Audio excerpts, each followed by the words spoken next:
Oke, halo semuanya dan selamat datang kembali di Tanya Seputar Hukum ya. Sebenarnya saya eh, pengen ya untuk membahas mengenai hal-hal yang berat-berat, nggak berat sih maksudnya, yang bagus-bagus misalnya, atau gugatan-gugatan, membahas mengenai gugatan-gugatan PMH, Wan Prestasi, penyerobotan tanah, gugatan class action, atau gugatan citizen lawsuit, atau gugatan terhadap pemerintahan gitu ya. Namun kadang-kadang kalau kita membahas mengenai gugatan-gugatan yang sedikit sulit seperti itu, nanti nggak ada orang yang lihat, dan juga orang awam juga males dengerin.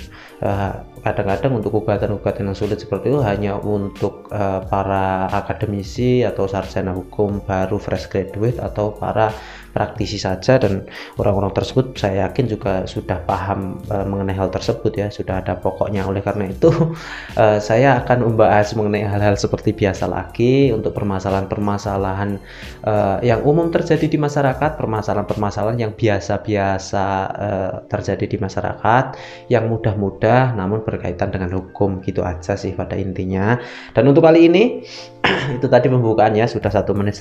Untuk kali ini saya akan membahas mengenai jika Anda sebagai pihak tergugat ya, dan Anda posisinya di luar negeri, ternyata di Indonesia Anda sudah digugat, dikirimi surat gugatan atau dikirimi somasi, bisa gugatan bisa. Jadi langkah apa yang sebaiknya diambil? Oke. Yang pertama, jika Anda berada di luar negeri dan Anda ternyata digugat ya, digugat berarti oleh istri, atau digugat dalam bentuk perdata Wan Prestasi atau PMH, berarti eh, tidak jarang sekali terjadi, karena Anda di luar negeri. Masa Anda melakukan perbuatan melawan hukum, masa Anda melakukan Wan Prestasi? Kalau Wan Prestasi masih bisa tidak melaksanakan prestasinya ketika Anda di luar negeri, bisa. Tapi kalau PMH ya agak sulit ya. Jadi langkahnya yang terbaik yaitu ketika Anda digugat, karena Anda di luar negeri, berarti Anda harus membuat kuasa. Oke. Jadi Anda harus diwakili. Kuasanya bentuk apa? Kuasa istimewa dan kuasa khusus juga ya, karena Anda berada di luar negeri. Biasanya mediasi juga harus diwakilkan, agenda persidangan juga harus diwakilkan.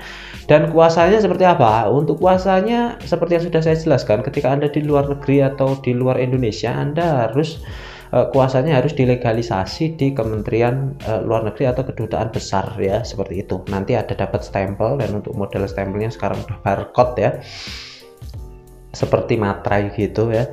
Dan nanti Anda bisa diwakili oleh pengacara di Indonesia itu yang dan kadang juga ada yang bertanya mengenai gimana kalau diwakili oleh keluarga. Kalau diwakili oleh keluarga, kalau hanya di luar persidangan ya itu bisa saja. Namun kalau untuk di dalam persidangan itu nggak bisa, karena di dalam persidangan itu harus diwakili oleh kuasa insidentil, atau kuasa dari keluarga itu hanya adik, kakak, atau orang tua, sedangkan itu pun harus mendapat persetujuan dari ketua pengadilan, dan ketua pengadilan pun, dan permohonan tersebut juga harus diajukan oleh prinsipal langsung. Jadi sangat sulit ya kan ya.